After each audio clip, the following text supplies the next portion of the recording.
satu tim, ya, satu tim itu ada yang namanya equal vote. Jadi tim leader ini tidak boleh mengambil keputusan secara sepihak. Veto boleh, tapi ketika itu berhubungan dengan hal yang sangat krusial. Tapi ketika itu tidak krusial, dia harus equal vote. Jadi ketika keputusan itu kadang kadang gini, ketika kita akan jadi tim leader dan kita tahu solusinya gitu kan yang ideal seperti apa, terus ketika diskusi kayak gitu kan kita tahu ini bahwa wah ini sudah benar, cuman gitu kan nggak sesuai dengan saya gitu kan, nggak boleh seorang pemimpin tuh melakukan vote, melakukan veto, ya, karena veto itu hanya diberikan untuk hal-hal yang melanggar atau dipastikan akan mengarah kepada hal yang tidak baik. Ketika tidak dilakukan seperti itu, maka kita harus selalu melakukan equal vote. Kita harus bilang, gimana teman-teman? Menurut teman-teman gimana? Karena mereka akan selalu minta kita, apalagi kalau tim ini bukan tim-tim yang setara ya. Kadang ini sering kejadian kalau tim itu adalah kita manajer atau koordinator dengan tim yang kita milikin gitu kan. Mereka akan selalu tanya, gimana Pak? Setuju nggak? Anda harus buat mereka merasa bahwa ini equal vote, bukan my decision.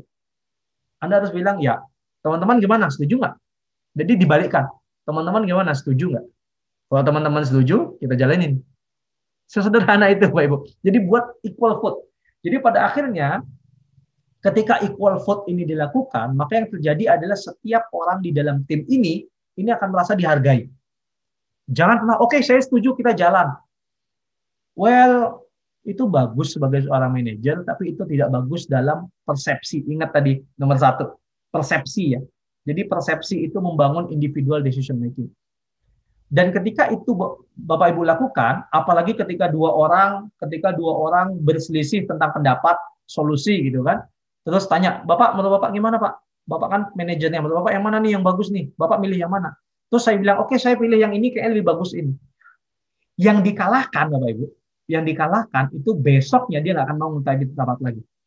Karena dia ngerasa bahwa, ngapain gua pendapat? Toh juga akhirnya yang dipilih adalah pilihan dari manajer saya. Nah, ketika terjadi permasalahan seperti itu, kita mendapatkan persepsi bahwa equal vote itu tidak terjadi. Yang harus dilakukan adalah gimana? Ketika dua orang terjadi permasalahan gitu kan, dia ribut, dia saling adu argumen gitu kan, terus dia tanya, gimana? Menurut Bapak gimana nih? Mana yang lebih bagus? Saya akan bilang, oke, ini kan berdua, terus kita punya 3 orang lagi dalam tim atau 4 orang lagi. Oke, yang berdua stop dulu, kita coba lihat, tanya yang dari 4 orang gimana pandangannya. Jadi jangan utarakan pandangan kita. Karena kalau kita mengutarakan pandangan, meskipun kita nggak bilang ini veto, Bapak Ibu, itu sudah final bahasanya. Jadi oke, gimana? Dari tim yang lain gimana? Biasanya tim yang lain akan memberikan masukan sesuai dengan pandangannya masing-masing. Dan keseringan yang saya dapatkan adalah salah satu dari 3 atau 4 orang yang lain itu sudah mewakili pandangan saya. Jadi saya nggak perlu ngomong. Itu bagus tuh. Kita cuma bilang, itu bagus tuh. Gimana? Setelah kita dapat pandangan yang sesuai dengan keinginan kita sampaikan paduan. Itu bagus tuh. Gimana menurutnya? Yang A, B gimana? Bisa terima nggak? Kalau bilang, oke, saya nggak masalah. Kalau yang itu saya oke sih. Kalau satu yang bilang, oke, saya juga nggak masalah. Itu sudah terjadi yang namanya equal vote, Bapak Ibu. Jadi, seperti yang tadi Pak Joko ya, kadang pemimpin itu harus banyak-banyak punya keterampilan untuk shut the mouth up. Dan banyak-banyak berdoa.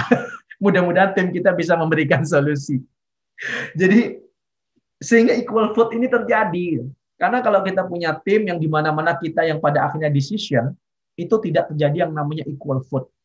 Kalau kita sering bilang bahwa mereka tidak dilibatkan atau tidak ada engagement dalam keputusan yang diambil. Nah, equal vote ini memastikan bahwa mereka punya keputusan yang sama. Bahkan meskipun saya atasannya, mereka adalah tim bawahan saya tidak langsung mengatakan ini solusi saya, tapi saya akan berikan kepada lempar ke forum, dan biasanya, seringnya, itu solusi didapatkan sesuai dengan keinginan saya, tapi dari lisan orang lain. Itu equal vote. Nah, untuk membuat tim itu get together, kita harus buat mereka sering berdiskusi, berdebat pun tidak masalah. Mereka sering berdiskusi sehingga pada akhirnya mereka dekat satu sama lain.